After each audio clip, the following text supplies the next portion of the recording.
გამარჯობა მეგობრებო, დღეს განვიხილოთ პირსაკრავი აუდიო ტექნიკა მოდელი AT-LP3. მოდით ახლა შევუდგეთ აწყობას. ეს არის საპირწონე. ეს არის კარტრიჯი, რომელიც უნდა დავამაგროთ მყარად ჩვენს პირსაკრავზე. ეს არის ჩემი პირველი შეხება პირსაკრავებთან, შესაბამისად ეს ვიდეო არის სამოყვარულო ტონის. როგორც ფოტოზეა ნაჩვენები, ასე მდგომარეობაში მოდის ჩვენი პირსაკრავის და ეს ღვედი უნდა გადავდოთ, გადავაბათ ამ მოტორის ღერძზე, რათა დატრიალდეს იგი. პირველ რიგში ავაძრებთ ცეცხლწებოვან ლენტას და წითელი თოკით გადავწევთ და გადავაბამთ, როგორც ნაჩვენები არის ვიდეოზე.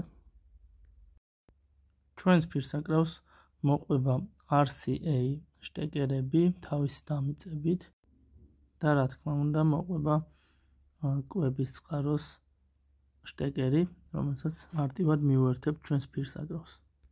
თუ სიმღერის მოსმენა გვინდა AUX-ის კაბელით, მაშინ აქ ლაინზე უნდა იყოს გადართული.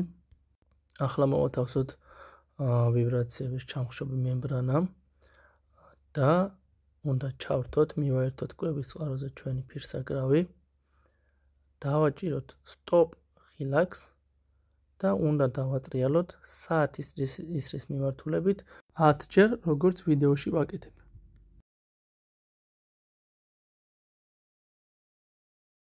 დაკალიბრების შემდეგ მივადექით ყველაზე საპასუხისმგებლო საქმეს. უნდა გავასწოროთ წონა და დავაბალანსოთ ჩვენი პირსაკრავი. ამისთვის ანტი-სკეიტინგზე უნდა დავაყენოთ 0-ზე და ასევე ჩვენი წონაც ისე უნდა დამოვარგოთ, რომ ბალანსი იყოს იდეალური, არც ქვევით ეხებოდეს და არც მაღლა ადიოდეს. ჩვენი საპირწონე სიმძიმე თვითონ სიმძიმეც მოძრაობს და საკალიბრაციო ნიშნულიც შესაბამისად, როდესაც იდეალურ ბალანსს მივიღებთ, 0-ზე დავაყენებთ.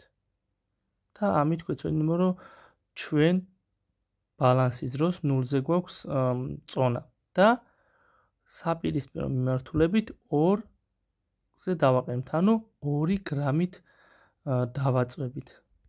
წარმოებელი გვევნება, რომ 2 გრამი არის იდეალური, მაგრამ ეს წონა შეიძლება შეიცვალოს თუ კარტრიჯს შევცვლით. ამის შემდეგ ანტი-სკეიტინგზეც იგივე ციფრი უნდა იყოს, რაც ჩვენ წონაზეა, ანუ 2 და ფაქტობრივად ბალანსირებაც დასრულებულია. ახლა უკვე შეგვიძლია მტვრისგან დამცავი ზედაპირის დავაფაროთ. ჩვენს კარტრიჯს სპეციალური დამცავი პლასმასი მოვხსნათ და გავტესტოთ ჩვენი პირსაკრავი. სატესტოდ გამოვიყენებ პატარა დინამიკი, რომელსაც AUX-ის მხარდაჭერა ჰქონდა, მაგრამ ჩვენ RCA კაბელიდან გადამყვანი გვჭირდებოდა AUX-ზე, შესაბამისად აი ამ გადამყვანით შევაერთეთ და ჩვეულებრივად იმუშავა.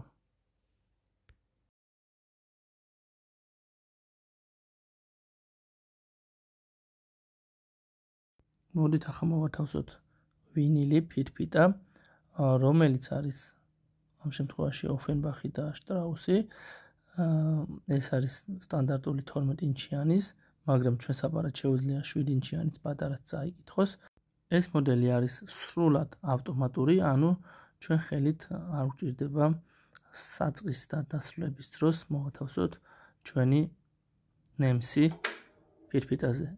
სტარტის დაჭერის შემთხვევაში იგი ავტომატურად დაიწყებს და გადავა თავის საწყის პოზიციაზე. ახლა კი დავტკბეთ კლასიკური მუსიკით.